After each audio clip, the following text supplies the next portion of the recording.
Good evening, everyone. Welcome to the regular meeting of the Lafayette Parish School Board. Please rise for the Pledge of Allegiance to the flag of the United States and a moment of silence.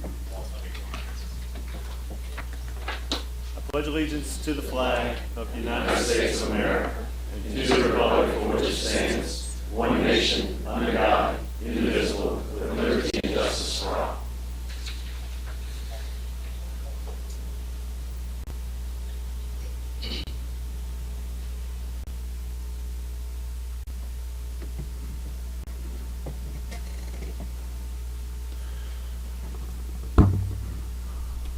First, allow me to give the regrets of Ms. Trosclair this evening. She was in a minor car accident earlier today, so she will not be able to attend. In her place, Mr. Touchette will give the superintendent's comments. Thank you, Mrs. Kenny. First of all, recently, Lafayette Parish School System Principals of the Year were selected by the district principals. Principals of the Year are Casey Boer for Prairie Elementary, Jeff Jeanette from Karen Crow Middle, and Julia Williams from Northside High School. Lafayette Educational Foundation announced 16 finalists out of 1,000 nominees for the annual LEF Teacher Awards. We would like to congratulate the following LPS teachers who have been named LEF finalists. Alicia Bogani from Evangeline Elementary, Sarah Cook from Prairie Elementary, Casey Norris from Catherine Drexel, Paul Conover from Paul Bro, Juanita Hall from Karen Crow Middle, Jason Muller from LJ Alamo, Leah Williams from Youngsville Middle, Lauren Bourgeois from Acadiana High School, Brandy Clay from Northside High School, Carla Landry from Como High School, Zachary Welsh from Acadiana High School, Julia Lopez from Charles Burke Elementary, and Leola Woods from Milton Elementary.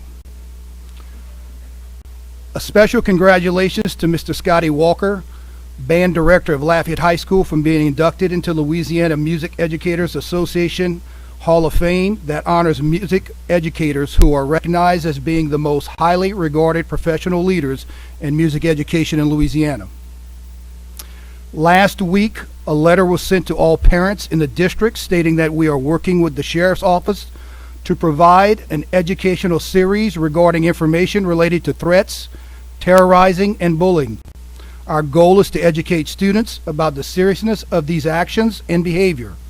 We will be offering this presentation to parents who would like to learn more. A preview of the presentation will be shown later in tonight's meeting. We would like to thank the Sheriff's Department for developing such an outstanding information series for our students. Lastly, Acadiana High School Wrecking Rams football team is headed to the Class 5A State Football Championship this weekend. Congratulations to the entire Acadiana High School community, and we wish them the best of luck Saturday in the Superdome as they work to bring back the state title. Thank you. Thank you, Mr. Touchette. The next item on the agenda is 1.4, consideration and/or action concerning declaration of vacancy in the position of Lafayette Parish School Board Member, District 8. Mr. Angel. I'd like to offer a motion, please, with respect to that item. Due to the resignation of Eric Kinetic, member of School Board District 8, I'd like to move that the board declare that a vacancy exists in the position of member of the Lafayette Parish School Board for District 8. Second. Okay, we have a motion by Mr. Angel, seconded by Mr. Lachelet, that due to the resignation of Eric Kinezik, member of School Board District 8, I move that the board declare a vacancy exists in the position of member of the Lafayette Parish School Board for District 8. Do we have any public comment on this motion? Do we have any board member comment? Madam Secretary, I'll call for the vote.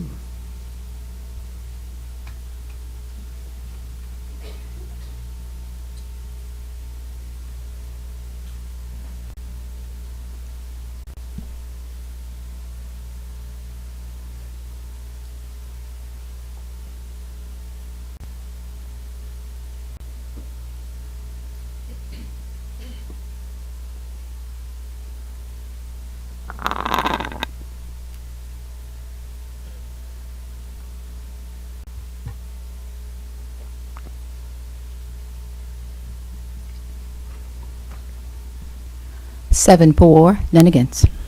Motion carries. The next item is 1.5, consideration and action concerning appointment to fill vacancy in the position of Lafayette Parish School Board Member, District 8. Mr. Lachlan. Mr. President, I'd like to make a motion, please. I move that the Lafayette Parish School Board appoints Hannah Mason Smith to fill the vacancy. 1 second, please, Mr. Lachlan. I'd like you to reverse the middle and last names. Oh, I did it backwards? Yeah, you did. Hannah Smith. It's Hannah Mason Smith. Hannah Smith. That's it. That's not what I said? That's not what you said. Excuse me. Okay, I'm sorry. Let me start again. For the record. For the record, I move that the Lafayette Parish School Board appoints Hannah Smith Mason to fill the vacancy in the position of member of the Lafayette Parish School Board for District 8 to serve for the remainder of the unexpired term. Second. We have a motion by Mr. Lachlan and seconded by Mr. Hidalgo that the Lafayette Parish School Board appoints Hannah Smith Mason to fill the vacancy in the position of member of the Lafayette Parish School Board for District 8 to serve for the remainder of the unexpired term. Do we have any public comment on this motion? Do we have any board member comment? Madam Secretary, I'll call for the vote.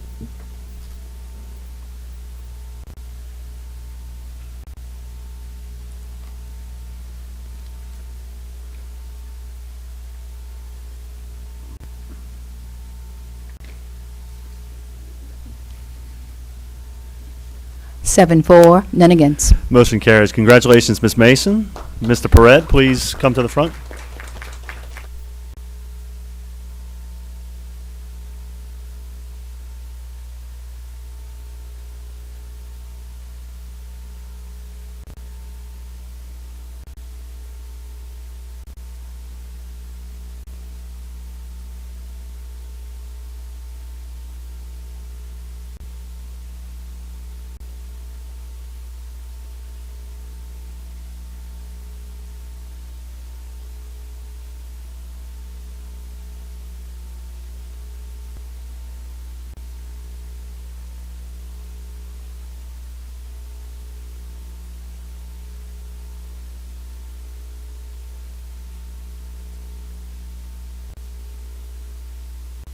Solemnly swear that you will support the Constitution and laws of the United States, the Constitution and laws of Louisiana, and that you will faithfully and impartially discharge and perform all the duties incumbent upon you as a member of the Lafayette Parish School Board according to the best of your ability and understanding, so help you God. Congratulations, you're officially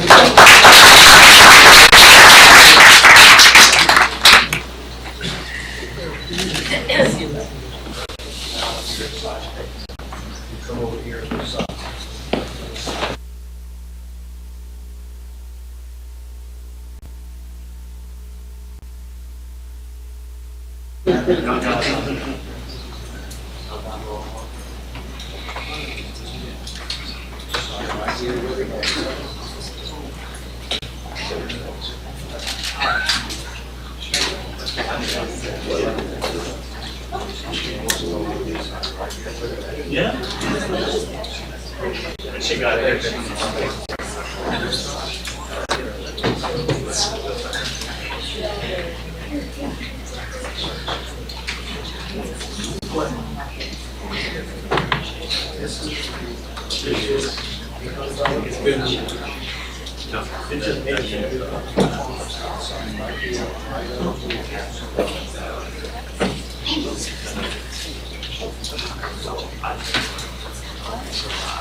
Congratulations again, very happy. Thank you, Mr. President. Thank you, Mr. Perret.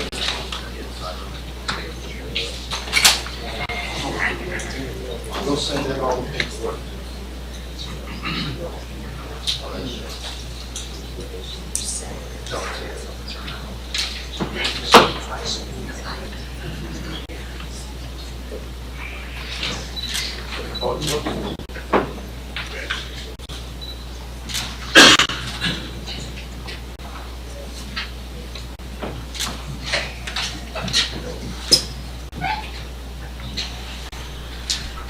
Welcome, Ms. Mason.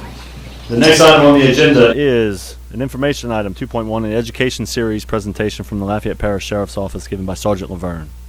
Thank you.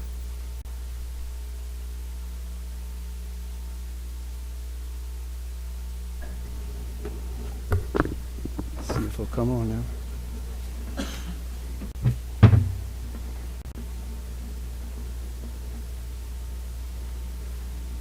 you turn it off? It was on.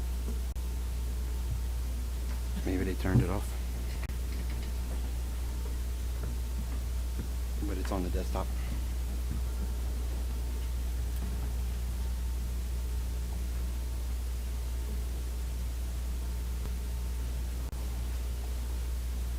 Of course it didn't work.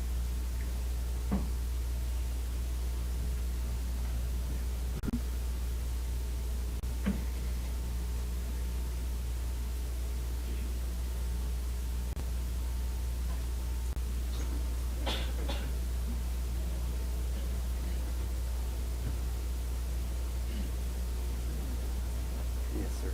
It's on the desktop. We downloaded it to it. You don't know what happened. To the power. The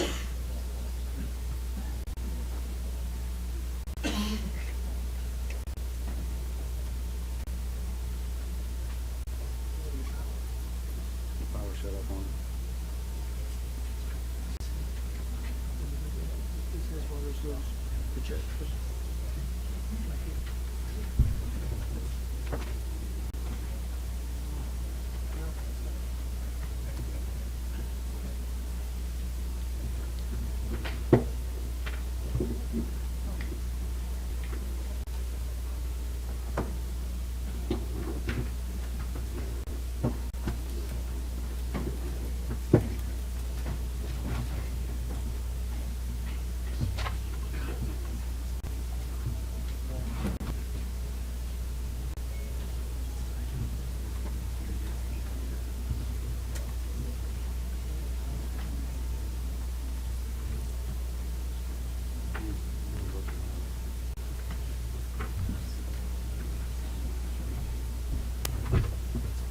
There it goes. It just came out.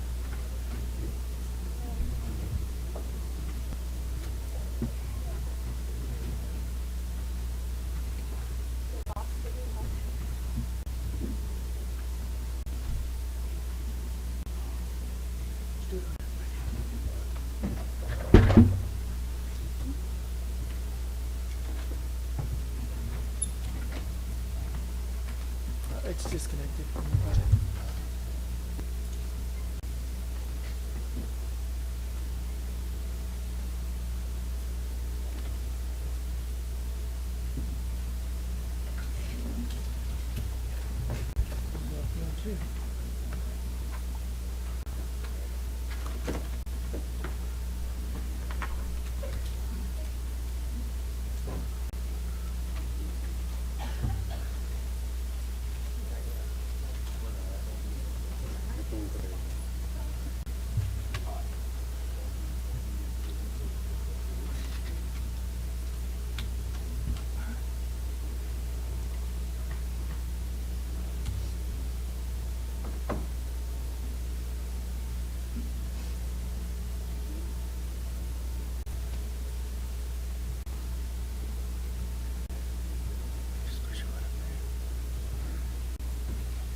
Once you start it, can you get back so we can get it? Back to, okay. It should be right here. I'm gonna set it back.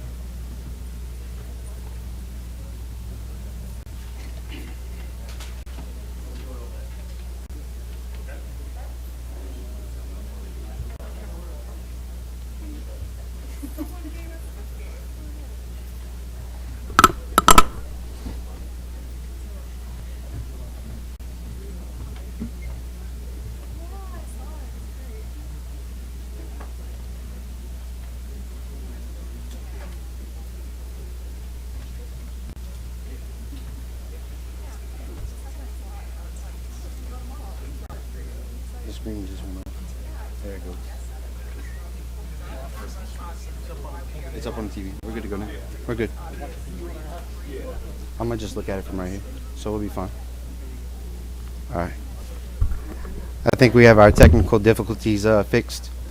First off, I just want to say thank you from the school board to trust the Lafayette Parish Sheriff's Office to create this PowerPoint to help educate our youth. As an SRO, we believe that this is absolutely the most important aspect, is educating our kids. So with that aspect of educating our students, we want our students to know what they say does carry weight and what can happen just based off of a simple statement.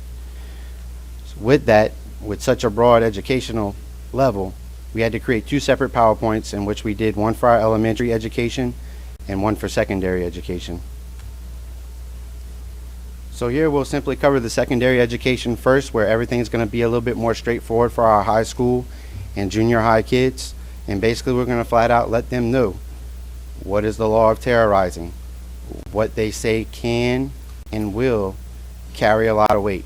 A lot of times our kids like to turn to social media and think they disconnect themselves from their statement. And however, we want them to know that what you say or what you type or what you write does mean a lot, and what comes with that, what punishment or repercussions could come from that, what help or resources is out there to deter you from reaching that point of maybe saying something that you wish you probably wouldn't have said. Also, we want to hit on the social media. Unfortunately, in today's world, social media it's here. Our kids a lot of times will talk to each other on social media even though they're standing 2 or 3 feet from each other. But we want them to understand the importance of social media. We want them to understand whatever they put is there and it will not go away. But we want them to understand the importance of their words and how much that could dictate or change anything. Also, letting them know what happens. We want them to understand our law enforcement objective and our law enforcement actions. We want them to understand and feel comfortable with what goes on if they are unfortunate enough to have experienced it at their school. And that way they are comfortable and understand what we're trying to accomplish. I once told somebody, I said, you never understand a kid's safety until you have kids. And the first time I had my child, it told me. And so we're just trying to let them know how much they mean to us. So if we ask you to walk from point A to point B, it's only out of the safety for you and your well-being. Along with that, we also want to discuss school discipline, in which we're going to have an interactive side with the school that these PowerPoints are being presented at. They're going to be allowed to work with us together and let them know what can happen on the educational side of things. What are their punishment or school repercussions for saying certain things, and what can happen from that point. Also, we all know bullying has been a hot topic in education and in schools. We want to touch base on that and let them know that if you are being bullied, do not result to saying something on social media. Do not go to writing something on a piece of paper or saying something you don't mean. We want them to report it to the proper authorities, report it to the school or their SRO, so we can possibly get them the help that they need and fix it before they may say something they regret. Now, on our elementary side, obviously, when we're dealing with kindergartners and first graders, it's a little bit different. And so we want them to know that what they say, what repercussions can come from that, but more in tune, we want them to know what is going to happen. We want them to feel more comfortable with the presence of law enforcement at their school. Obviously, with cops showing up on their school, some kids may get a little nervous, and we want to break that barrier. We want them to know that we're there for their safety and their well-being. We want them to know that we are their friend, and we want them to know that they can come to us at any point if they need something or they have a question. We want them to feel comfortable with law enforcement on campus. And this is going to shift tunes a little bit more for that age range, where we want them to know that our SROs, we're mentors, counsel, we're coaches, we're people, we're anybody they need us to be that day to make sure that that day is that much better for them. But more in tune, we just want them to be comfortable and to be able to come to us and say, this is what I need, sir. This is what I need, ma'am. Can you help me with this? This is a problem we're experiencing. So we just want them to know that we're here for them, but also there is a level of responsibility in making good decisions and letting them know what they say matters. And if they need something, we're there for them so they don't say something that they really do not mean. And it's very simple. The secondary education PowerPoint will be presented from everybody from 6th grade on up, and then the elementary education will be 5th grade on down. If you have a question as far as some of our middle schools house 5th graders still, that SRO has already been spoken to. He has a copy of both PowerPoints, and he will present them according to the grade level. We're looking to hopefully get all of this done throughout the entire parish somewhere around mid-January, around midterms. I think we're shooting a goal for January 13th, and we're hoping to start as early as next week at some of our high schools. And that's it. Hopefully Lafayette High will be, We're hoping to have them done before Christmas break, sir. thank you very much. I appreciate sir. that. Does any members of the public have any questions for Sergeant Laverne? Do any board members have any questions for Sergeant Laverne? Thank you very much for coming this evening and giving us a preview of this presentation. Oh, I'm sorry, Mr. Broussard. Officer, I've often said one of our problems is from 8 to 3, but after 3 is where a larger problem occur. And I know your job as SROs are for the schools. Do we have anything in place to continue that education that y'all apply for any of our students afterwards? Because when they go home, in their neighborhoods, the problem is still there. So are we doing anything, or are we planning to do anything to go beyond that school bell? Absolutely. Being an SRO is not just showing up for school and then going home. A lot of our SROs on their own time sometimes walk these neighborhoods, meet these parents, all in their free time off the clock, because these are our children just as much as the parents. That's how we treat them. So yes, there's a ton of PowerPoint presentations, and then once we hopefully reach the child, we also like to take the child and then reach the parent with the child. If they're unfortunate enough to experience that type of situation to where they're at home, we'll go and meet them at the house, and we have done that before.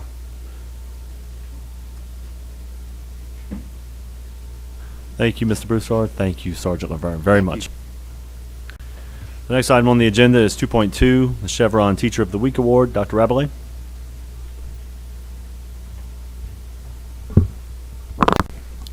Good evening.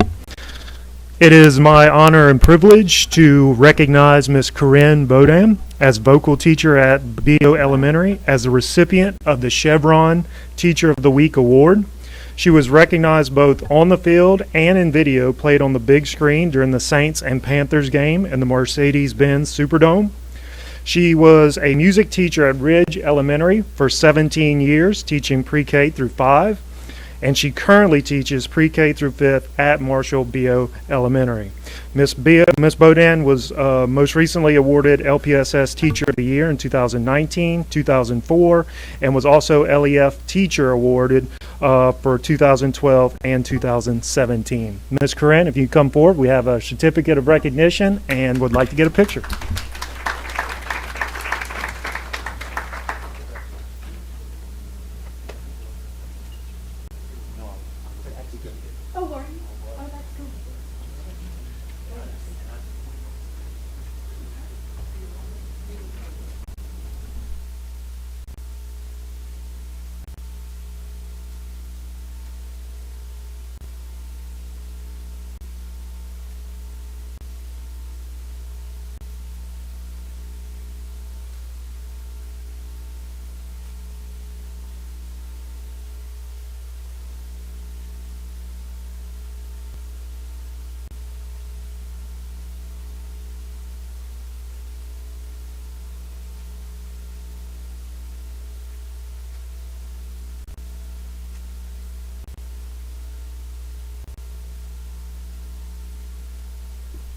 The next item is going to be recognition of board members. I will take this opportunity to note that this is the last meeting of a 5-year term for this school board. 6 of us opted to seek re-election, with 3 of us choosing not to seek re-election to the school board. As you saw earlier, we filled the seat of one already tonight, Ms. Morris and Mr. Hidalgo. This will be their final meeting. I'd like to just say thank you and I'll then open up the floor to any other board members who would like to say a few words. But thank you for your service to this parish and to the school system over the last 5 years. I know particularly in District 9, you've had a lot of achievements. In District 7, you've had a lot of achievements, and I, for one, thoroughly appreciate your efforts over the last 5 years. So thank you. Do you have any other board members who would like to say a few words, or does that cover the basis? And then we have Ms. Mason. Go ahead. I was just going to say I'm very excited to be here, and thank you to District 8 for electing me. I'm excited about the team forming, and I'm very thankful for those who are already done great work and are leaving the board now. So thank you very much. Thank you, and let's go ahead and take a picture because I have a small token of appreciation from the school board for you guys.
Thank you.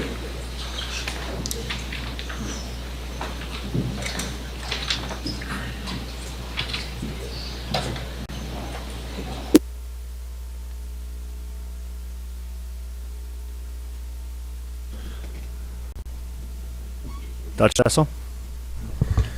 Just really quickly, Ms. Morris, I wanted to tell you thank you for everything.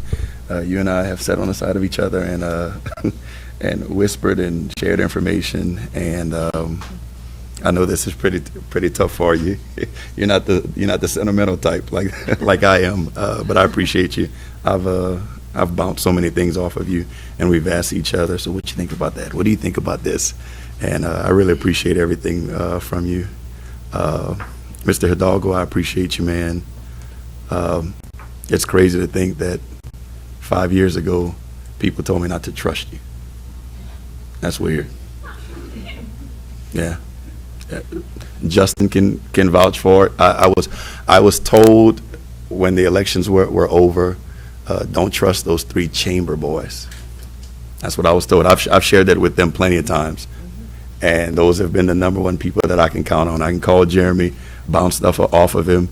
Him and I go toe to toe, and we always come to a good resolve. And anytime I've needed anything from my district, he's been there for me. I appreciate you, man. I really do. I wish you the best in the election that you just had. I wish you would have came out on top. I swear I do. I know how far above and beyond you go for the folks in that area, and you fight for it too. So I appreciate you. I know you do. I know you do. So just wanted to tell you guys thank you to the both of you, and as well, Mr. Knezik, he's not here. I appreciate you, man. I wanted to say it at the last meeting. I missed out on the opportunity. I've always been able to count on Eric.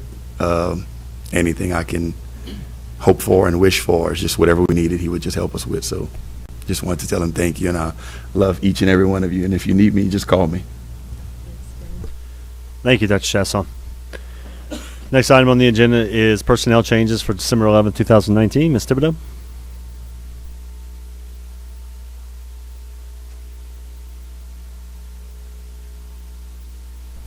Good evening, Board. First, I want to thank this Board for the last 5 years. You've really cared about our employees, supported our employees, and done everything you could to show that you really do value them. And I appreciate what you've done, and I welcome Ms. Mason on board.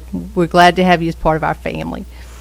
The first introduction I have tonight is for Ms. Pamela Hovey.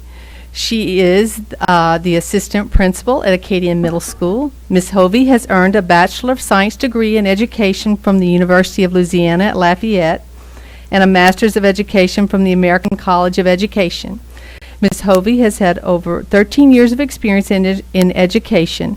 She has had 9 years of teaching experience in English and speech at Opelousas High School and Opelousas Junior High School. For the past 4 years, Mrs. Hovey has served as an assistant principal at Opelousas Junior High. Ms. Hovey, congratulations.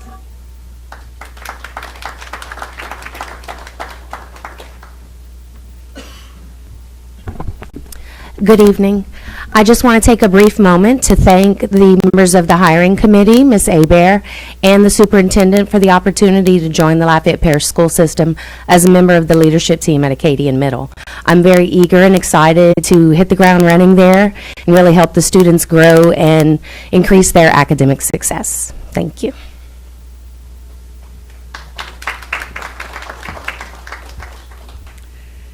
Next, I would like to introduce Laura Morrow. Ms. Morrow has earned a Bachelor of Science degree in Secondary Education and a Master's degree in Educational Leadership from the University of Louisiana at Lafayette. Mrs. Morrow has had over 13 years of experience teaching middle and high schools. She has taught at Karen Crowe Middle School, Scott Middle School, and Acadiana High School. Her most recent position is Social Studies Instructional Content Coach. She has been an active member and participant of several Louisiana Department of Education committees, presenting new information to administrators, instructional leaders, and teachers for professional development. Congratulations, Ms. Morrow.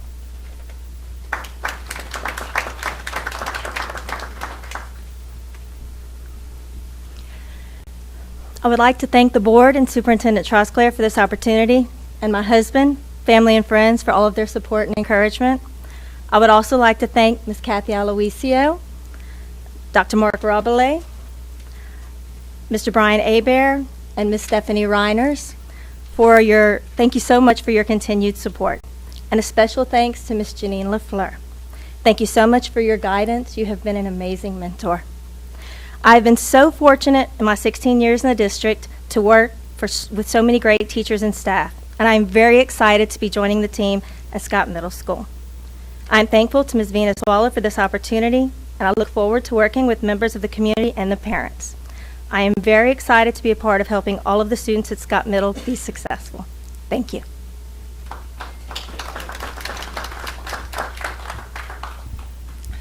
Last, I would like to introduce to you our new Public Information Officer, Ms. Allison Dickerson.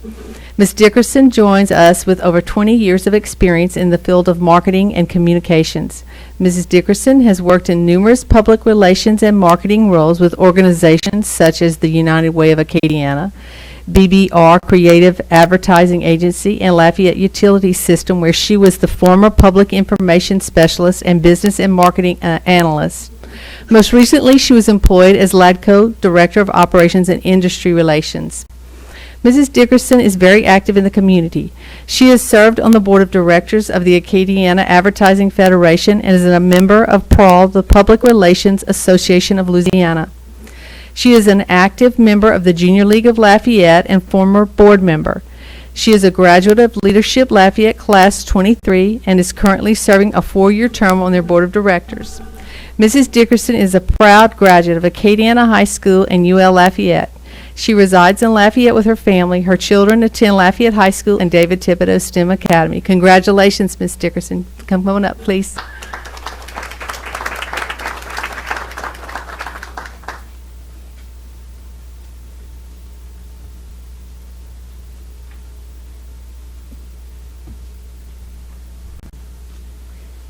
Good evening. I'd like to thank the members of the board, Ms. Trosclair, Mr. Touchette, for this wonderful opportunity.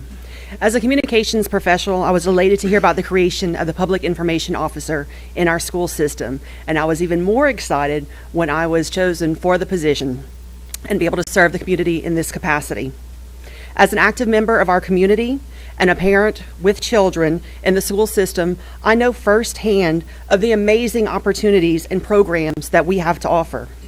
I'm looking forward to working with everyone to communicate our triumphs and the wonderful things that happen on a daily basis in our school system. Thank you. Congratulations to Ms. Hovey, Ms. Morrow, and Ms. Dickerson. I'm sure you'll do fine in your new jobs. The next item on the agenda is the list of bids approved to be advertised by the interim superintendent. Do we have any public questions or comment or board member questions on comment on bid number 47-20 Lafayette High Phase 2 band football practice fields? Then the next item on the agenda will be the budget recap time and timeline for the 2020-2021 budget process. The timeline is attached. Mr. Guidry would like us to note that the meeting listed as February 25th, 2020 will now be held on February 18th, 2020. Mr. Guidry, is that the only modification to the calendar? Yes, it is. Thank you. Do we have any board member questions or comments on this calendar?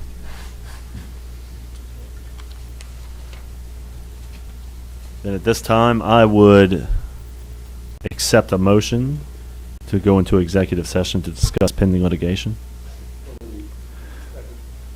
We have a motion by Mr. Latchley, seconded by Mr. Angel, that the board go into executive session to discuss strategy and/or action concerning pending litigation in the matter of Amanda Melanson versus Ace American Insurance Company et al., case 2017-3925, Division 1 of the 15th Judicial District Court for the Parish of Lafayette. Is there any public comment on this motion? Is there any board member comment? Madam Secretary, I'll call for the vote.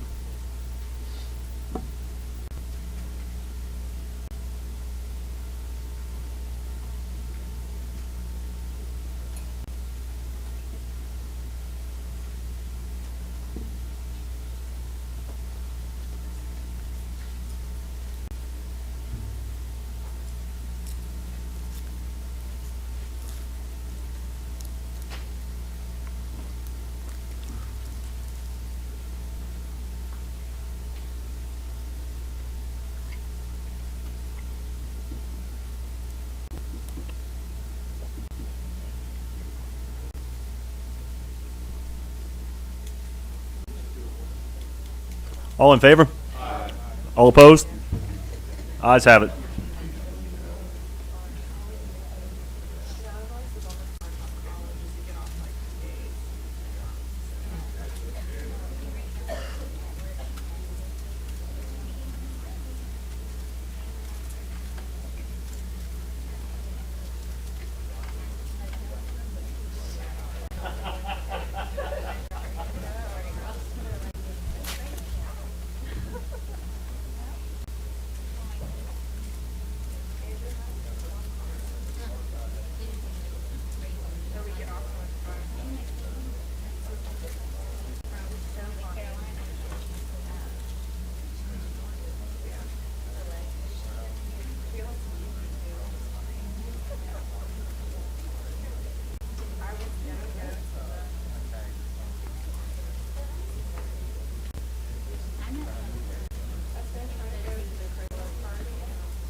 I'll accept the motion to return to regular session.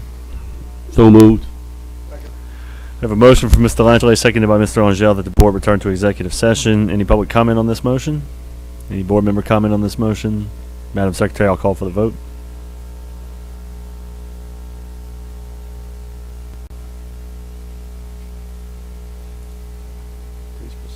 Mr. President. Wait. She has to actually call it. I apologize.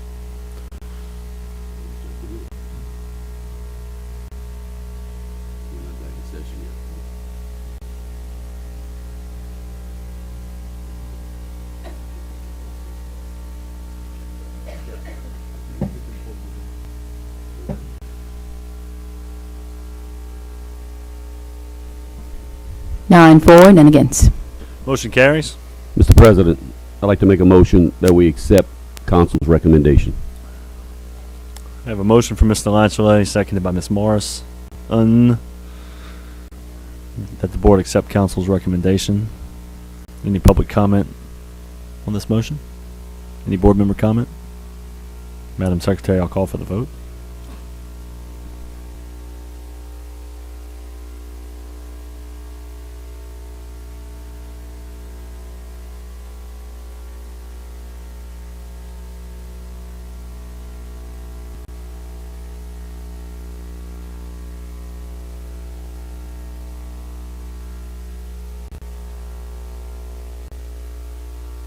Mr. Hidalgo, would you please cast your vote?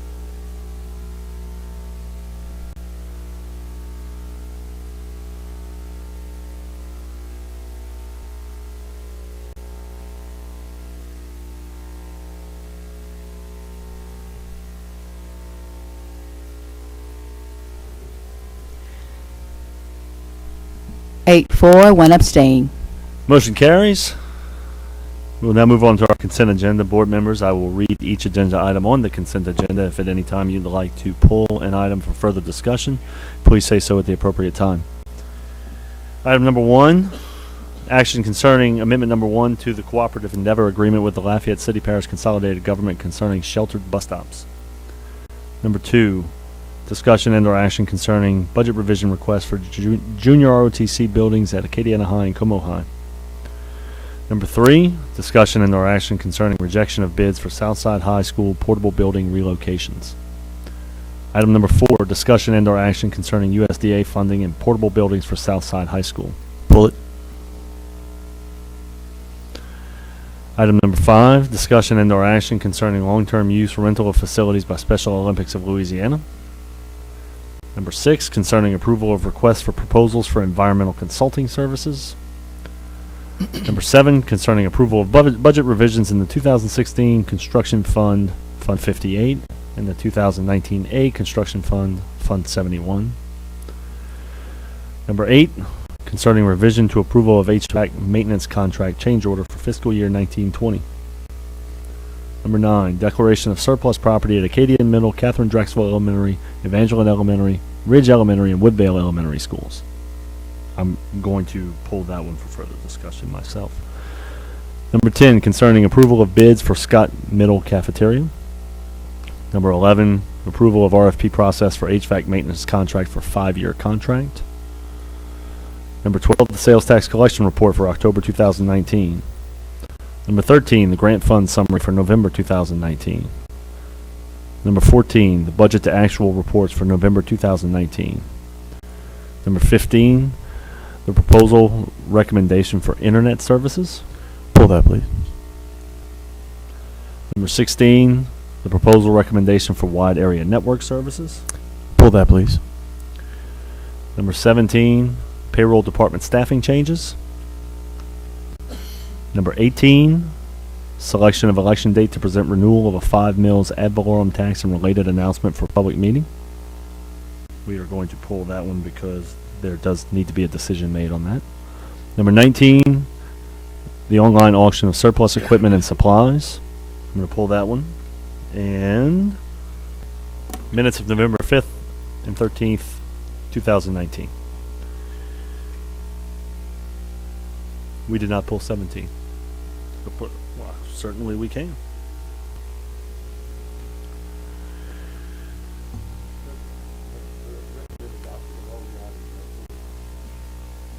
We have a motion by Mr. Angel, seconded by Mr. Latchley, that the board approve all items not pulled. Do we have any public comment on any of the items that were not pulled for further discussion? So that means items 1, 2, and 3, 5, 6, 7, 8, 10, 11, 12, 13, 14,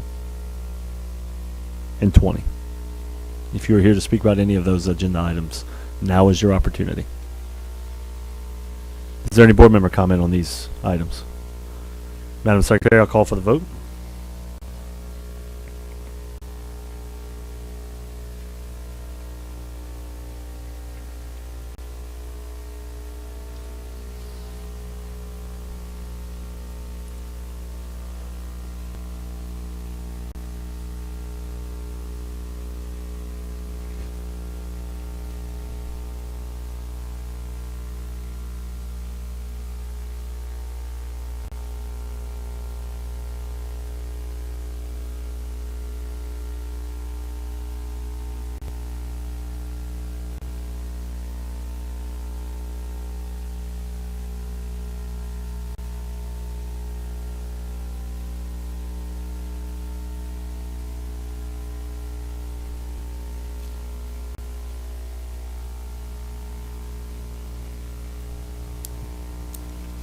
Nine for, none against.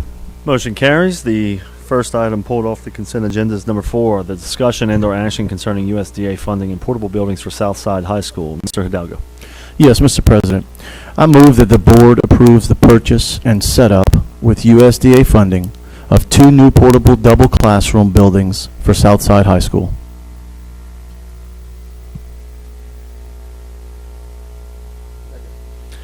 A motion by Mr. Hidalgo, seconded by Mr. Angel, that the board approves the purchase and setup with USDA funding of 2 new portable double classroom buildings for Southside High School. Do we have any public comment on this item? Do we have any board member comment? I do, and Mr. President, I'll keep it brief because I think we've been through this time and time again. I just think it's important to note that it's probably safe to say that each one of us, maybe with the exception of Mrs. Mason, but each one of us have been asked, and it's been demanded of us from our constituents over the past 5 years to be proactive and not so reactive on things that we do. And if I didn't believe that this was the right proactive step, I wouldn't keep bringing it up. So I am asking each and every one of you here tonight to support this initiative. What we don't want to do, and look, there's no school better than any school in this district. I believe that. But what we don't want to do is what we were forced to do before with this major rezoning that we had to do. We had to do that. And we don't want to see this continue to happen. I'm going round and round about the projection of numbers at Southside High School, and the majority of what we've heard from the professionals who have spoken agree that it's going to stabilize soon. But we expect to see a small increase each year. So I think this is a proactive step in the right direction. And I do want to note that I left off the end of the recommended action, which would have requested $58,000 from a capital improvements fund for furniture. I left that off because at this point in time, the $682,994.01 that is available to us through USDA, because that was the overage on what we borrowed to build Southside, is available for us, and that's what it would take to move those buildings. And it would include some furniture. And I'm leaving off the $58,000 so as to not ask you to pull a dime out of any other line item in our budget. Again, this money has to be spent on the Southside campus. I think this is the right way to go, and I'm asking for your sincere consideration. Thank you, Mr. Hidalgo. Are there any other board member comments or questions on this item? Mr. Broussard. With the abundance of buildings that we do have, and at the end of the agenda is going to surplus auction, would it, in my estimation, would be wise to use what we have? The money can be best spent elsewhere with some. I understand we've got to use that money for Southside, that's the designated for, but we've got buildings that we pretty much have to give it away. And I think money can be used in a better way. Mr. Satani, can I respond to that? Sure. Okay. I agree with you, sir, wholeheartedly. Unfortunately, it was recently decided upon by a majority of the Youngsville City Council to not grant necessary variances that would be needed if we used our older buildings. So the only other option, if we're going to move buildings, would be to not circumvent variances, but be to use an option that didn't require variances, and that's new buildings. So while I agree with you, and again, no school in this district is better than any other, this is the only option to accommodate the goal that I'm trying to accomplish and that I hope tonight we all accomplish. Mr. Bordelon, would you come up to the podium? I have a question for you.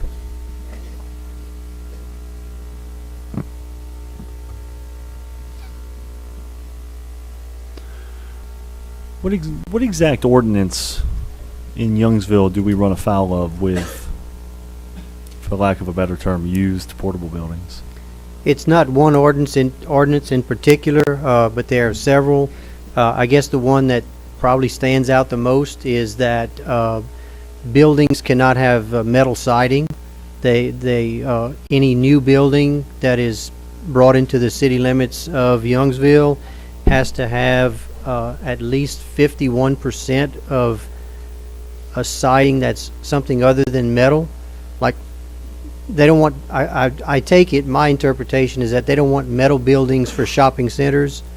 So if someone wants to build a shopping center or some other commercial type building, 51% of the exterior needs to be brick, stucco, stone, some other material, and the other 49% could be metal siding. The portable buildings that we do own in this district have metal siding. And that's just one of the. And so these two new ones, what would they be made of? I've spoken to at least one manufacturer of these modular buildings, and they have a panel called Smart Siding, which is either a wood look or a stucco type look siding that they can put on the building, and that should meet the ordinance since it's not metal siding. Thank you. Yes, sir. Any other board member question or comment? Madam Secretary, I'll call for the vote.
Five for, 3 against, 1 abstain. Motion. You voted yes. Would you like to change your vote? Would you like? Did anyone else have any issues voting? No.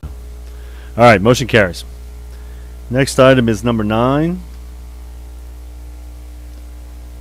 The declaration of surplus property at Acadian Middle, Catherine Drexel, Evangeline Elementary, Ridge Elementary, and Woodvale Elementary Schools. I'm going to let Mr. Lashley run the meeting for a moment while I ask a couple of questions. Mr. Latchley, or Mr. President, I move that the board declare portable classroom buildings and portable restroom buildings at Acadian Middle, Catherine Drexel Elementary, Evangeline Elementary, Ridge Elementary, and Woodvale Elementary as surplus property, and authorize the Planning and Facilities Department to sell and/or dispose of the buildings pursuant to RS 17:87-6.6. That's a motion. We have a motion by Mr. Santani and a second by Mr. Angel.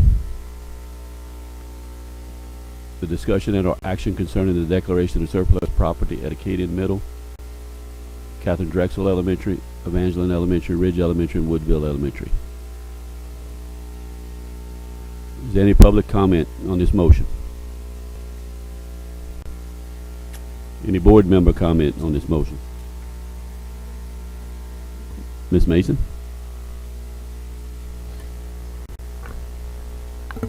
I was curious who determined the need, if they're no longer needed. I spoke with the principal at Woodvale today and asked her if she had any extra space on campus. She has some teachers sharing classrooms, and she was in favor of having an extra space that could be provided by a portable building left behind and not being moved. So that was I'm just curious, who decided these were not needed? Is it just us from have we asked the principals if they would like some extra space on their campus? Since there is a cost to move the buildings or to demolish the buildings, could we ask the principals if they can use some extra space? Mr. Bordelon, can you answer that question, please? Yes, we did not poll those principals before we put this agenda item on here. We put it on thinking that all of the portables would go because the wing additions, the purpose of the wing addition was to wipe out all of the portable buildings on every campus. The answer is yes, we can go back and ask the principals if they do need some extra space. In all honesty, I would fully expect every one of them to say yes. Some of them might say leave all the portables on the campus. I don't know if that's what the board wants to happen, but we can go back and ask those principals that question, yes. Thank you, Mr. Bordelon. Mr. Santani? My personal opinion, the reason I pulled this off was this is quite a list of portable buildings, and I'm very proud that we're able to finally say this is surplus property and we don't need this many buildings anymore. But Ms. Mason, I think, brings up a fair point. Woodvale has a robotics club for third, fourth, and fifth graders. It might be leaving one or two might give a nice place for the teachers who run that club to have their meetings and have their competitions. Because I know that the wings that we did build were replacements. They were not expansions in any way. So maybe the principals say, take them all. If a principal says leave them all, we're going to have to talk about that. But if it's a very reasonable number, one or two, especially what are our prospects for actually selling these things? Not good, right? I'm not a gambling man, Mr. Not good, right? Like very, very significant chance that we're going to be eating some moving costs on these things. Demolition costs, probably. Demolition costs. Hey, so maybe we save a few bucks. May leaving I two add in place. something?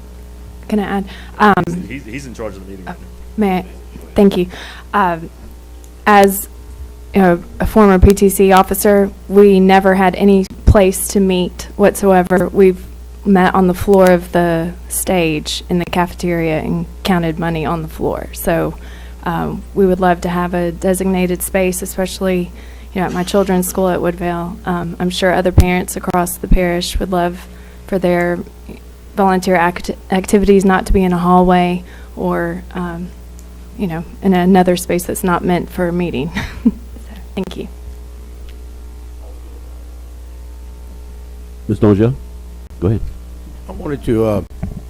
I just wanted to point out that I think if it's going to be used by some of our students and or our teachers and principal, et cetera, I think I would agree with it. But if we're going to ask these principals and the various leaders on our campuses if they need a portable building, and they say yes, and then they just store stuff in it that they don't use anymore, I think it's just a waste of taxpayer money. Also, Mr. Bordelon, if I may say so, I had a conversation with Ms. Dickerson at Ridge. We have over 800 homes being built in that district as we speak. So almost as soon as this wing is complete, that school will most likely need portable buildings again. And I mean, both subdivisions are moving quickly. One is across from Acadian Village, and one is right before you get to Judy's Middle on Duyon Road. So she had expressed some interest of keeping some there. So, is there any other board member comment or any questions for Mr. Bordelon? Mr. Broussard. Keep in mind, our goal was to rid ourselves of the portable building and have a better cosmetic look on our campus. I agree with Mr. Angel. If we're going to keep the building just to store things in, then we have defeated our purpose. If the 800 homes that we've been built, if that comes to light, then somewhere down the line we hopefully find the money to build a wing or whatever is needed. If we go back, if we are going to build the wings and keep the portable buildings there, we're defeating our purpose. Thank you, Mr. Broussard. Mrs. I Santana? have one last question. So given the motion on the floor and declaring all of this surplus property, is that still sufficient for you to go and do some research with the principals and make recommendations saying, okay, this is not certain? Do we have to come back and declare it not surplus property in the future? Or would it be better for us to just say, hey, bring this back next month with no action taken? I've never been asked that question, Mr. Santani. I would be hopeful that you could declare everything a surplus, but if we do not dispose of it, it still remains ours. Maybe Ms. Boudreaux might be able to answer. I'm not sure. Okay, so the motion's fine. Motion's fine as is. Yes, sir. All right. Any more board member comment? Hearing none. Madam Secretary, call for the vote.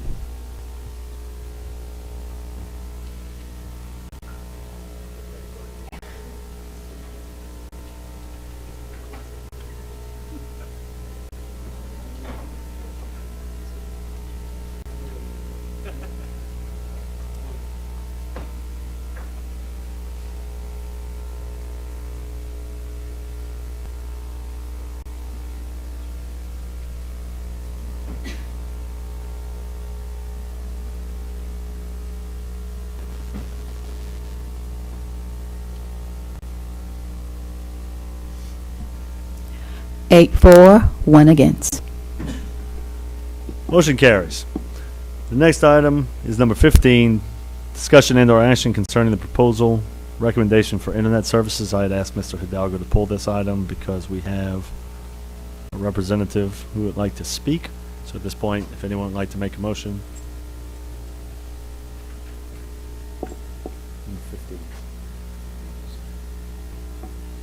We did.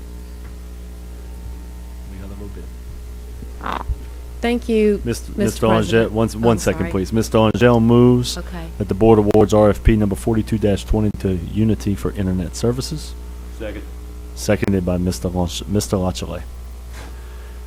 Public comment, please. Okay, I'm sorry. Thank you, Mr. President. My name is Joan Dubison, and I work for Cox Communications here in Lafayette. I'd like to say welcome to my new school board member and congratulations, Ms. Mason, and wanted to thank the outgoing members for their service. We just wanted some clarification when we received the request for proposal.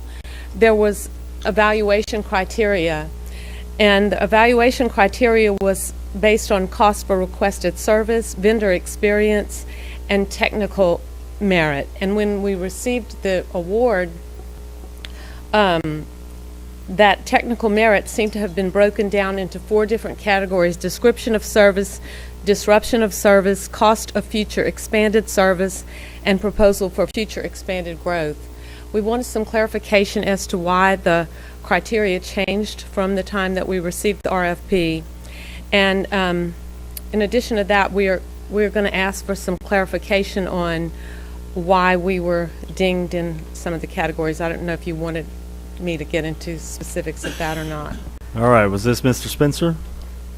Is this your bid, sir? Or were you in charge of it? I know it's ours, but.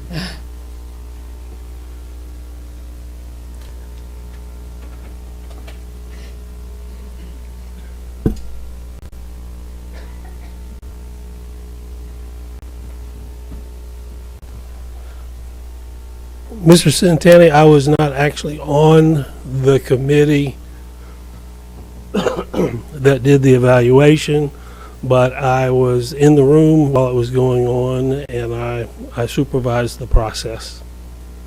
So do you have an answer to the question of the scoring criteria?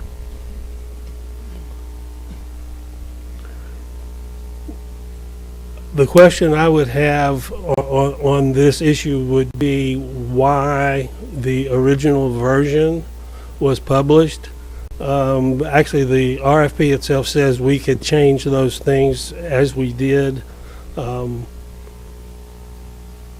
not sure why the original was like it was, but to evaluate that particular set of criteria, the group felt like they needed to break it into smaller pieces. So do we have the ability to give feedback on why they were scored the way they were?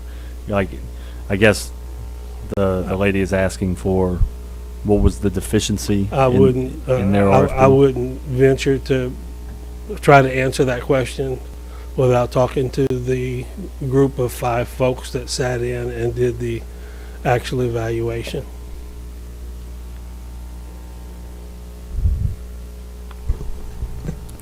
Mr. Spencer, quick question for you. So, for instance, when it comes to vendor experience, was there set criteria based upon number of years being in service that garnered you a certain amount of points? Basically, 5 years got you so many points, 10 years, because obviously, like based upon vendor experience, seeing as that there's a 9-point difference between Cox and Unity. I hope I'm saying that right. That Cox got 26 and Unity got 35. So therefore, is that based upon years of experience? No, it wasn't based on years. It was actually based on the number of students in educational facilities that the folks doing the proposing, the bidders, if you want to call it that, that they had, and then there was literally a mathematical formula to put those numbers into.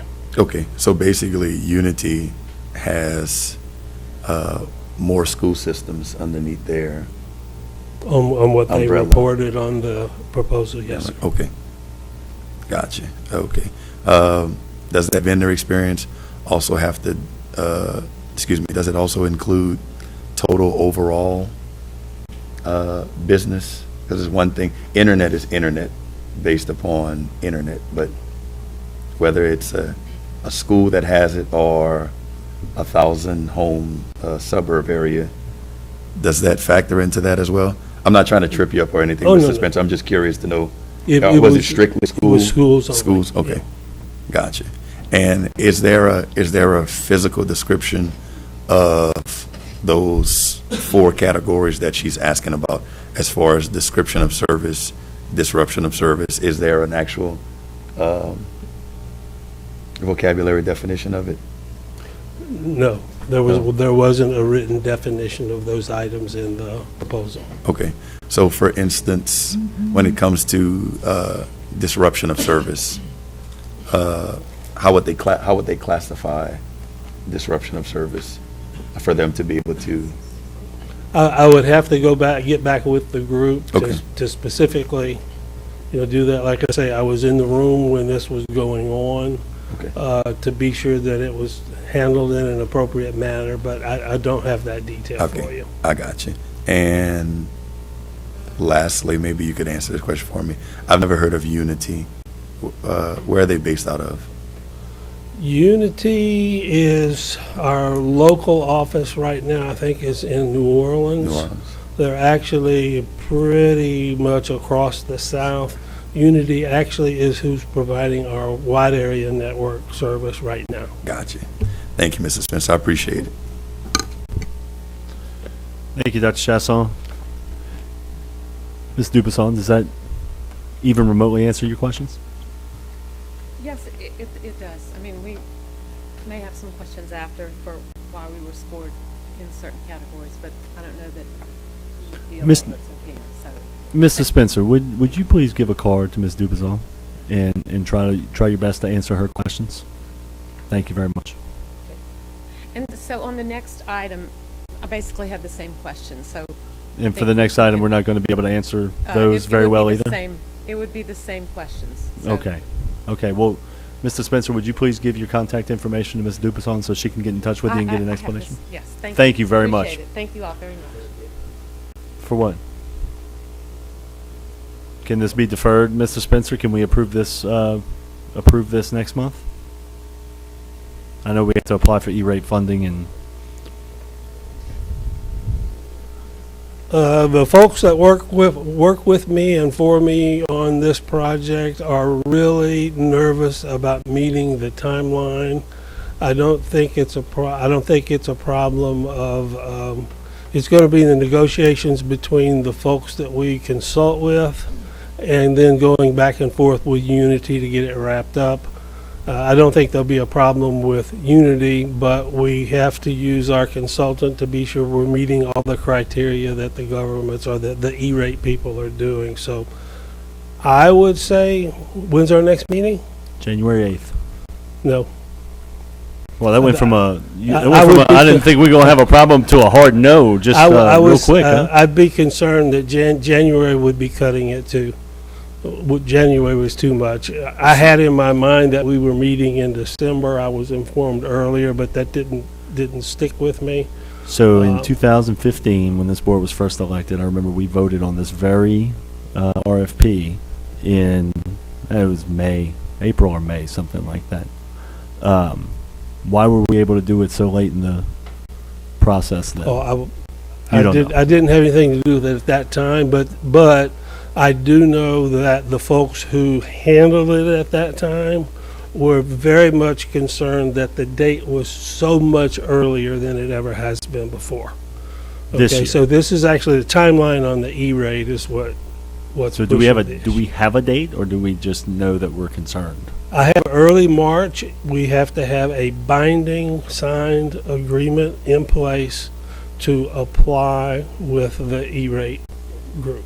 So if we approve it on January 8th and that gives you 2 months, that's not enough time to get a binding agreement in place to a contract bid that we're awarding? Personally, I think that's enough time. I'm just saying the folks for me that are going to be doing the nuts and bolts work, are very nervous about the timeline. I don't think it would be a problem. So be it, because this is the motion on the floor to approve tonight. And you've pretty much answered the question about this, but I'm going to use this opportunity to point out once again that we basically have no decision to make tonight, right? Is what you're telling me? What if we didn't like this for some reason? What if the criteria changing was something that really didn't sit right with the majority of the board members up here? Then what would we do? We would probably have to do the best we could and get it done. So is that not an option to do the best we can and get it done? I'm fine, but I personally have never dealt with the E-rate folks before. So I don't know. I don't know how difficult it is to work with those folks. I don't have any idea. If you want to defer this to the next meeting, I think we can make the best of it. I don't foresee a problem myself, but I just know my staff said, please see if you can get that through. They are very concerned about the timeline. I think we'll be fine. Mr. Hidalgo. Mr. President, I value Mr. Spencer's opinion. To that end, I'd like to make a substitute motion that we defer this item to next month's board meeting. Substitute motion by Mr. Hidalgo, seconded by Mr. Broussard, that the board defer this item to next month's board meeting. Do we have any public comment on this item? Any board member comment? Madam Secretary, I'll call for the vote.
6 for, 3 against. Motion carries. Next item is number 16, discussion or action concerning the proposal recommendation for wide area network services. Mr. Hidalgo. Mr. President, I'll move that we defer this item until January board meeting. Motion by Mr. Hidalgo, seconded by Mr. Broussard, that the board defer this item to the January board meeting. Any public comment on this item? Any board member comment? Madam Secretary, I'll call for the vote.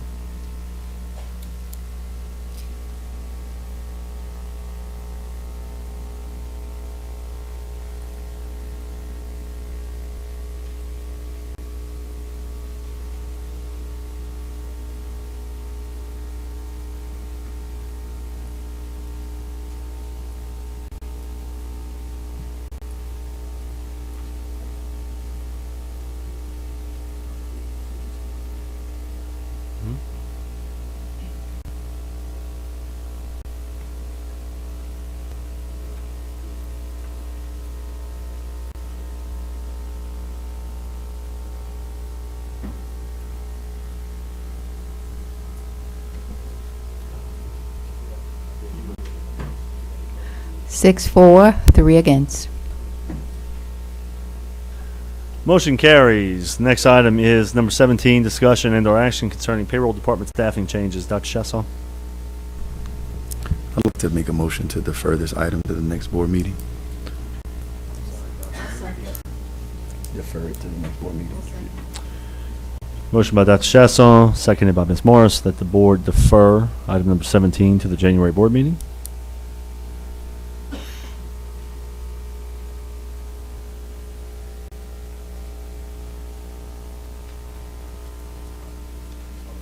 Any public comment on this item? Any board member comment? Mr. Angel?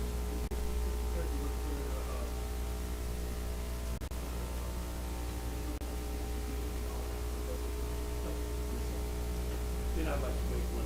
My understanding is that this is a critical area. We have an employee who's out, and I think that the payroll department, accounting department needs the employees. And so I'd like to make a substitute motion that you, in fact, act on that recommendation of our staff. Okay. Second.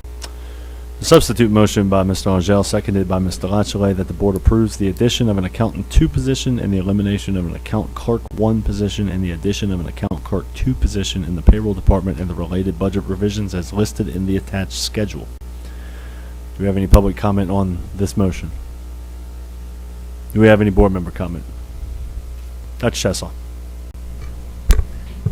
Could I get somebody to answer a few questions for me when it comes to this item? Is Matt here? Is Mr. Matt- Guidry, is are you Matt going to here? answer the questions? Okay. Mr. Guidry, could you sum up for me what's actually taking place when it comes to the staffing changes?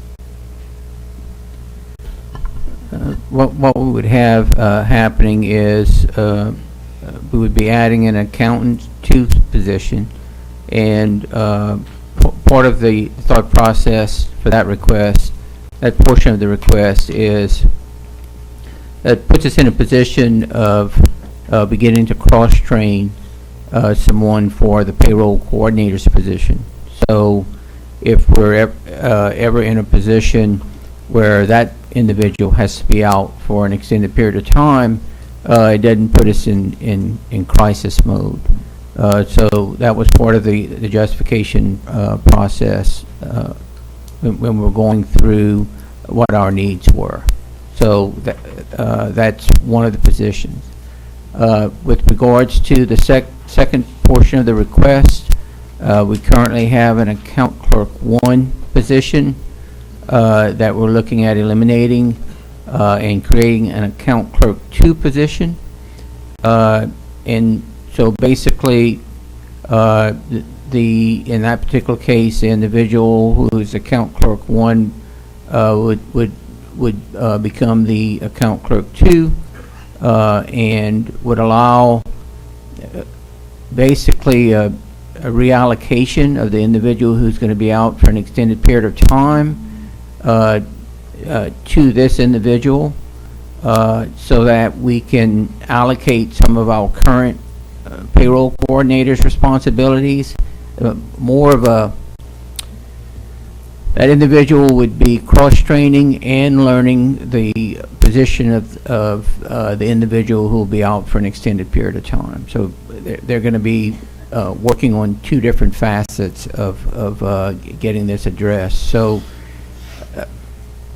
with that said, does that answer your question? I just wanted to mention that we have 4 individuals in that department when all the positions have employees in it. When there's not someone who's out on leave for whatever reason, one person leaves, that's 25% of the resources that's gone. Okay. The responsibilities for that department, even with those 4 individuals, are pretty significant, and I think to expect that of 3 would just put the payroll process as we currently know it. The expectations of administration and the performance. I think it would put it at risk, and that's just and that's the reason why we're suggesting this. Okay. If it were responsibilities that we could pull in a sub or pull someone else from another department, it's just not that easy when you're dealing with 6 retirement systems with laws that change every year, and so you need to know when the person was hired. You need to know when what the specific retirement date is. Same thing with garnishment. Same thing with sick leave. Personal time off, annual leave, workers' comp, the list goes on and on. All of those areas are very technical. They're very statutorily driven. So it's not a simple, hey, let's go find some help from another department.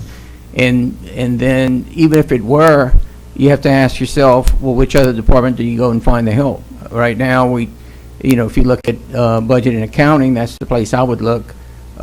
We have vacancies, not vacancies, we have leaves there as well, for various reasons that we're doing the best we can, until those individuals come back. Those individuals aren't quite the time period isn't as extensive, but nonetheless, it's been a challenge. Okay. The 4 people that currently are working there, what are their job titles?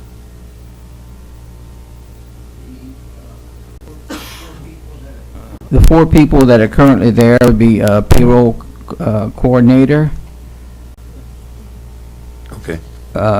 financial specialist, account clerk 1, and account clerk 2.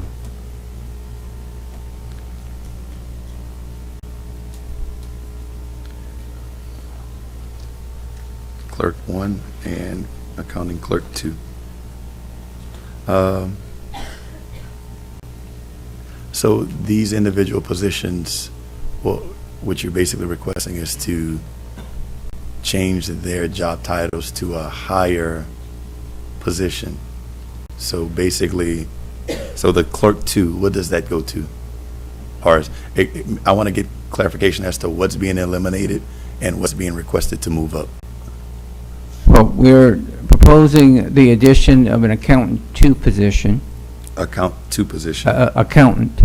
Accounting 2 Right. position. It's Okay. very similar. So that's why I stressed accountant. Okay. So accounting clerk 2 position? An accountant. Accountant. Right. A Okay. degreed accountant. Right. Okay. Which is different than an accounting clerk 1 and 2. Account clerk 1 and 2 are more clerical in nature. Okay. Do not require a degree. Okay. So accounting 2 position. And then so that's an additional position, which would make 5 people there. The other 4 positions, what will they be going to? Payroll coordinator stays the same? Yes. Okay. Yes, so sir, that he stays the does. same. The financial specialist stays the Would same? stay the same. Okay. The accounting clerk 1? Account clerk 1 would stay the same. Okay. And the accounting clerk 2? There's a second account clerk 1 position that would be eliminated, and would be replaced, the title would be replaced with an account clerk 2. Okay, so, So two changes. One is an addition, and one is an upgrade of the title. okay, but which position changes? Because you said the accounting clerk 1 stays the same, and then you said there's a second accounting clerk 1, but you didn't list that in the first. There are two account clerk 1s, 2 accounting clerk 1s. and only one qualifies to be an account clerk 2. Okay, And that's the one that we're proposing, the account clerk 1 position be eliminated and the account clerk 2 be added. okay, so back me up a step. First position, payroll coordinator. Correct. Second position, financial specialist. Correct. Third position, accounting clerk 1. Correct. Fourth position, accounting clerk 1. Fourth position would go from an account clerk 1 to an account clerk 2. Okay, so that's the one requesting to go to a 2. Okay, and the fourth position is an accounting clerk 2.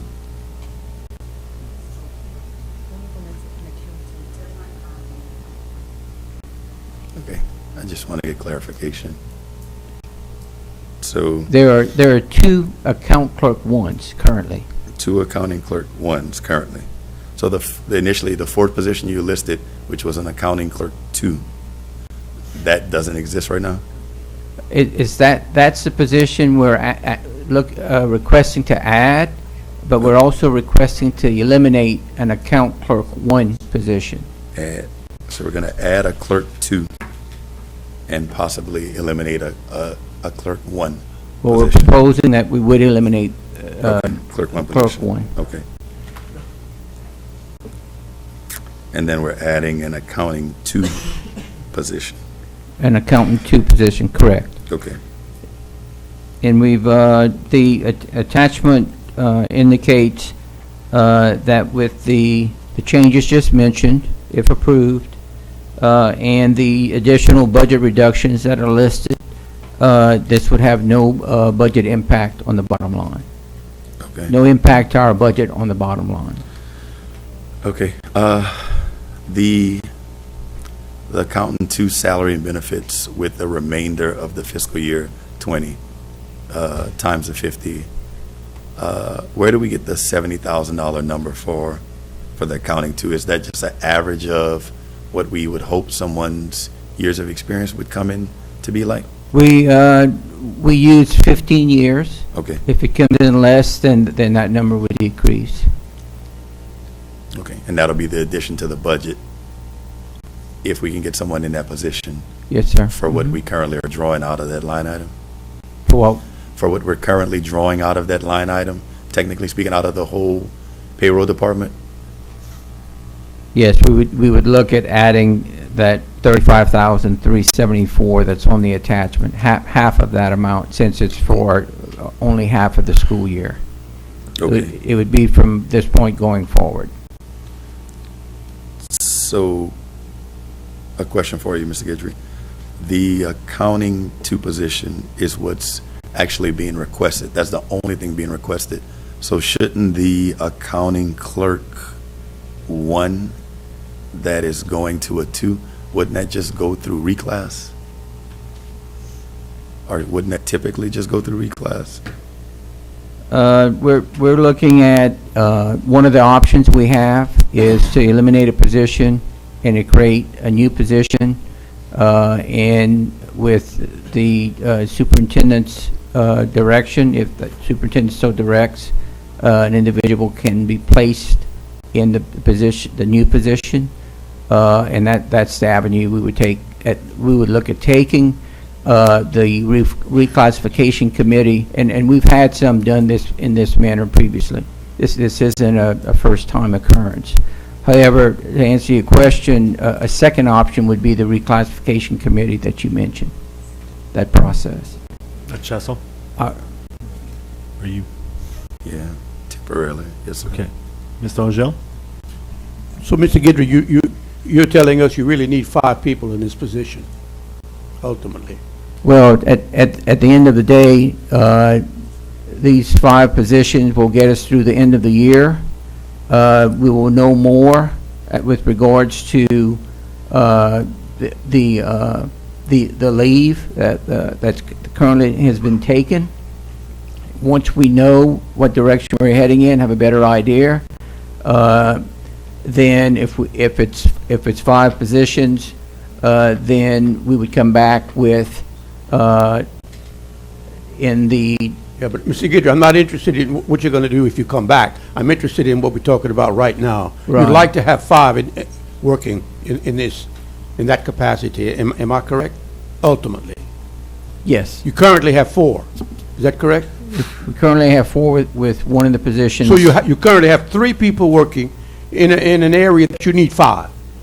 Yes. So I would say it would be fair to say that you really need help, or that department could really use some help. Yes, sir. Thank you. Absolutely. Imagine the way he talked to you if he didn't support your motion there. Mr. Latchley. I think what Mr. Guidry is trying to say is, it's a department with 4 people that's being manned with 3 right now. That's what I think he's trying to say. And we would increase it by 1 and then look down the line if it would stay at 4 or it would stay at 5. But right now, he's 25% short on his workforce. That's why I'm going to go ahead and support Mr. Angel's motion, which I did second. Because, I mean, that department needs to be at 100% in my opinion. Thank you, Mr. Latchley. I'm going to give Ms. Mason her first shot here. Go ahead. I just have a question. The person that's on leave, how long have they been with the department? What are you trying to replace with that person? Does that person that's on leave, have they been in that position for a long time? Is that why you're feeling that you need 2 people to replace this person? Well, we're looking at replacing the resources of that position, not the position itself. That individual is still employed by the school district and will continue to be employed by the school system until that point that retires, or so along those lines. Ultimately, what's happening, at least through the end of this year, is we would have 5 positions but 4 people in that department. If that leave ends next year, then we would, in next year's budget, we'd have the same 5 positions included, but we'd have 5 individuals actually working in the department, and we'd have additional offsets at that point, because that will reduce the overtime budget pretty significantly if we have that 5th, if we have the current position filled, when that person comes back. Thank you. Dr. Chasson for a brief follow-up. Thank you, sir. You're welcome. I appreciate you.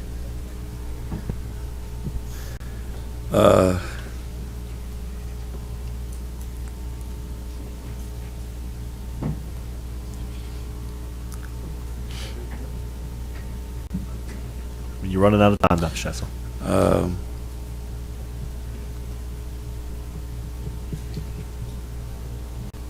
I'll wait for them to. I'll wait for.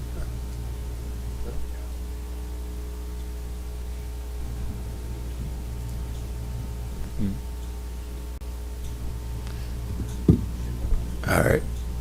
Briefly, Mr. Latchley, if you can still hear, I want y'all to hear. So here's my issue with it. I don't disagree with if we need folks in the department. I understand we may be shorthanded. You need another position. It's not the discussion of the previous position that we're short on. If we're short, we need more help. I get that. But it's a bit strange to me that it's under the guise of we're a little shorthanded, we need help, but yet at the same time we're basically giving out a raise. That's my issue. So I'm okay with if you tell me someone is going above and beyond and they're doing the job of an extra position, and they're, same thing that happened with Kyle a long time ago. I hate to bring your name up in it, but if you're doing more than what your regular job role function calls for, then that's what the reclass is. So basically in this shortened department, we're using this as a way to give someone a raise. Now, if the person deserves a raise, then that's supposed to go through reclass. That's my only issue. I understand if you need another position, then you come and you ask for another position. But in the grand scheme of things, it seems strange to me when I first heard about it. I know we're shorthanded. I know we're not to discuss what's going on, but I'm aware that we're shorthanded, and I'm sorry we're shorthanded. But in the process of being shorthanded, we're eventually going to be back to where we're not shorthanded. But yet at the same time, we're getting a position and someone's getting a raise. That's my issue that I need everyone to grasp the concept of. So I understand that you're supporting the payroll department. We're 25% short in there, but you also just need to take a look at the fact that this stuff normally goes to reclass, which I've got no problem with it. But for someone to go from a 1 to a 2 because we're shorthanded, that doesn't make any sense. Thank you, Dr. Chasson. Mr. Angel. Mr. President, I put a lot of faith in Mr. Guidry, and as such, I'd like to call a question. Now, if you'd like to retract that, I'll call for the vote, because calling the question means I'll we'll have to vote retract it if you twice. call for the vote, Mr. Madam President. Secretary, I'll call for the vote. Calling the question means we have to vote twice. I don't, we have, it takes long enough to vote once.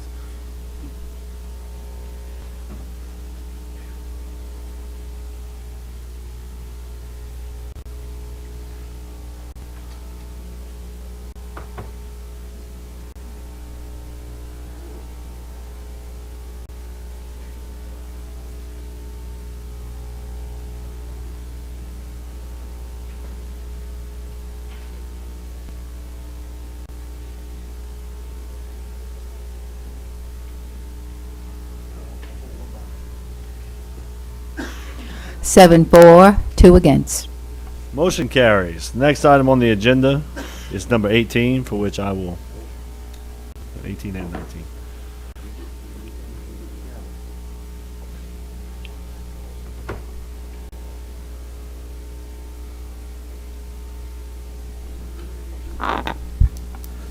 Item number 4.1. 8. 4.8. 4.18. 4.18 was pulled by Mr. Centani. Mr. Latchley, I'd like to make a motion that the board selects the November 3rd, 2020 election date for the purpose of ordering and calling a special election to be held in Consolidated School District Number 1 of the Parish of Lafayette, State of Louisiana, to authorize renewal of an ad valorem tax. Second. We have a motion by Mr. Centani and a second by Ms. Morrison.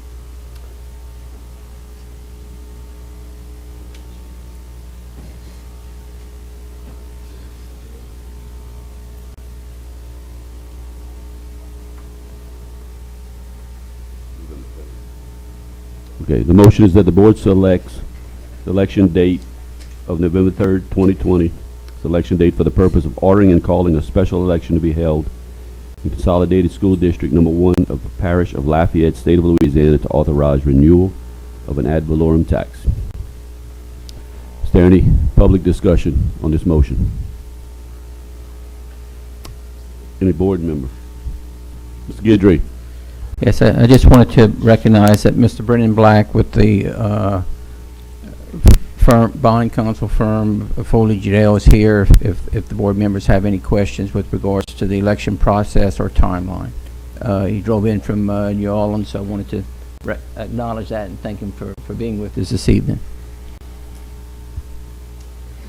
Thank you. I just have one comment, Mr. President. I'd like to again remind the public that this is a renewal. Thank you, Mr. Angel. Any other board member comments? Hearing none, Madam Secretary will call for the vote.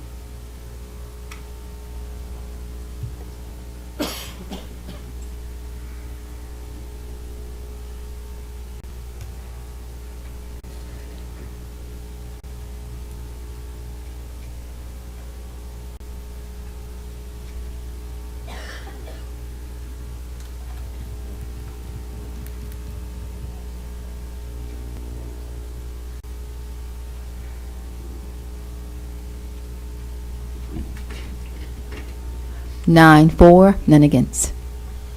Motion carries.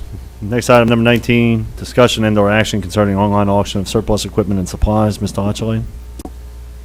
To make a motion that the board declares obsolete, discarded, and/or unusable equipment, furniture, and fixtures as surplus property, and authorizes the warehouse to sell and/or dispose of these items using a public online auction process.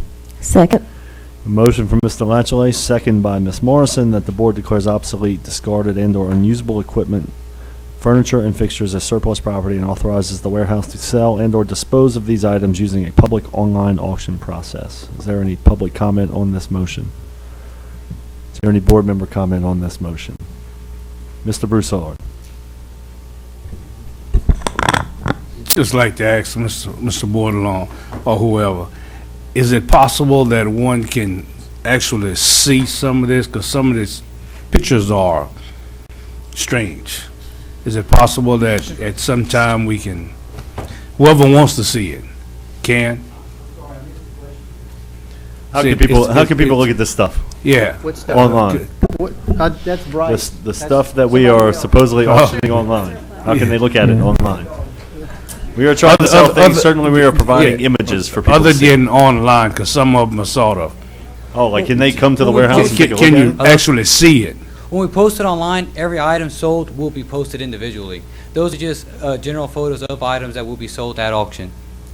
Yeah, some of them looks, the only thing that's recognizable are file cabinets. And there'll be a time And vehicle. that they can visit the location and Yes. and view them in person. Mr. There Broussard, will when's be the a last time time you were in the provided. classroom? There's clearly a Promethean board right No, what's what that is? In their cafeterias. It's for tables, yeah. That's a newfangled chalkboard for you. But they will have that It's a opportunity. Oh, thing, man. yeah. All right, I have a any other question. board member questions? Have Ms. all Mason. of these items been, have the principals have looked at them and said, we don't want these? All schools get first dibs on the items before they go to auction. These Okay, are pretty great. much items that have extended their life. All schools do, they get a notice and all know about the items, and but usually they're pretty rough. I mean, Okay, so these Promethean boards are not working? Probably not, or they're outdated, not compatible with our systems. They're usually missing the boards, or the board goes out. It's not actually worth fixing them when they get new funds. Okay, thank you. Yes, ma'am. Any other board member questions or comments? Madam Secretary, I'll call for the vote. Just so y'all know, I pulled this by accident. I thought it was something else, and we still had a nice conversation about it.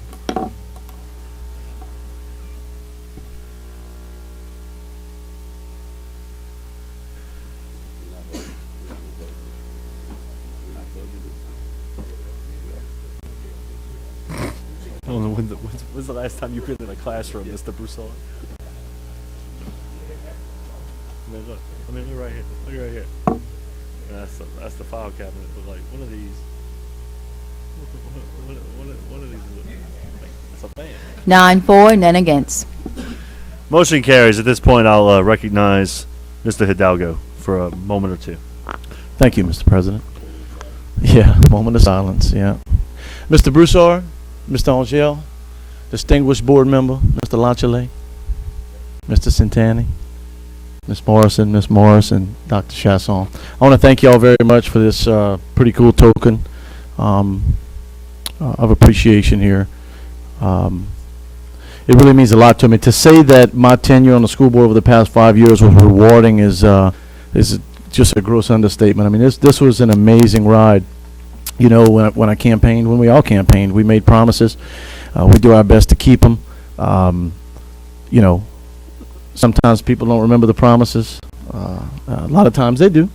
And I believe that I worked hard to follow through on those promises. I got to tell you guys, ladies and gentlemen, that the progress in District 9 over the past 5 years is just, wow, unbelievable. Thank you all for having the foresight and the appreciation for needs versus wants, because that's what you had. It would have been real easy to say, no, give me something in my district, give me. But you didn't. I still believe we did what was right, and I thank you for it.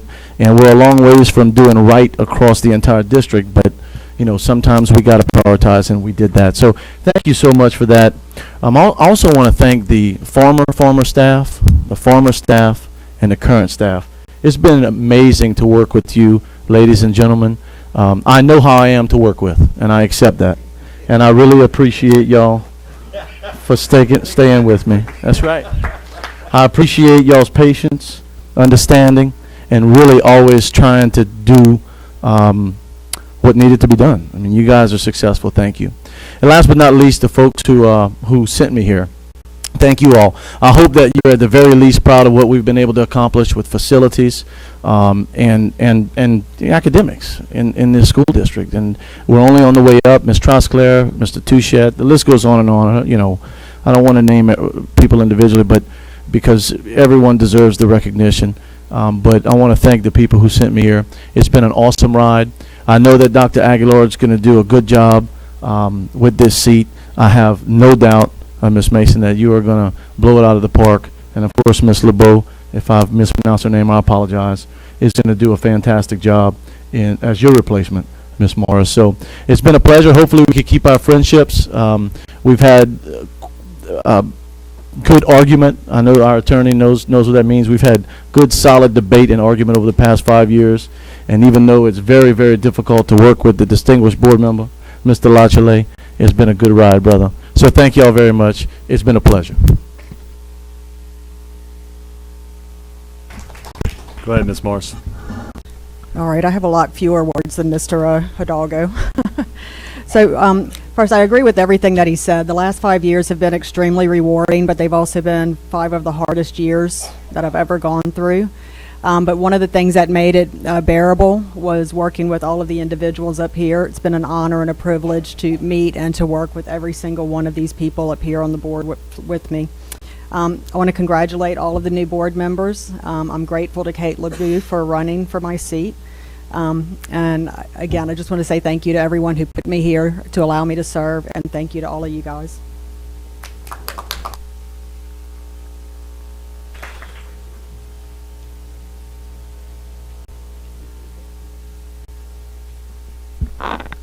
Thank you for reminding me, Dr. Chancellor. Tomorrow, the Acadiana High at 1:30. There'll be the kickoff pep rally to.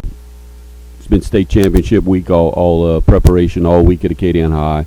They'll have the pep rally most likely at the stadium at 1:30 tomorrow. Come on by and help support our Wrecking Rams as they go for something that has never ever happened at Acadiana High, and that is an undefeated 15-0. State championship season. This team is special. They broke records that we never thought would be reached, and they broke them. We have the new individual career rushing leader in Dylan Monette. I don't know a lot of people. He surpassed the great Ali Broussard. So to do that was an accomplishment. Matt McCullen, just his second year. It's a very special time. It's a good time to be a Wrecking Ram, and I think Acadiana would like each and every one of you to become Wrecking Rams at least for a couple of days as we support this program and all their hard work. And Mr. Lejeune, principal of Acadiana High, would welcome all of you. But tomorrow at 1:30, most likely at the stadium. Thank you. Sure, Dr. Chesson. Really quickly, as well, this doesn't compare, but I'm glad Mr. Broussard reminded me. This Thursday, Friday, and Saturday at Northside High School, it's the Big Dave Classic, our signature event. There's going to be some amazing basketball over the next 3 days. So please come out and join us. And if you come say hi. We'll feed you. We'll take good care of you. Thanks. And finally, this is my favorite time of the year in that we had our first appearance of the St. Thomas More students who are taking civics, and it's very obvious that their teacher forces them or requires them to go to a public meeting, and they choose to come to the school board meetings. I have yet to see a group make it till the end of the meeting. So, Coach Cannon, if you're listening, your students, they don't stay the whole time. we'd love to have them here at the end so that they could see the resolution of the meeting. So with that said, I'll declare the meeting adjourned. Merry Christmas, everyone.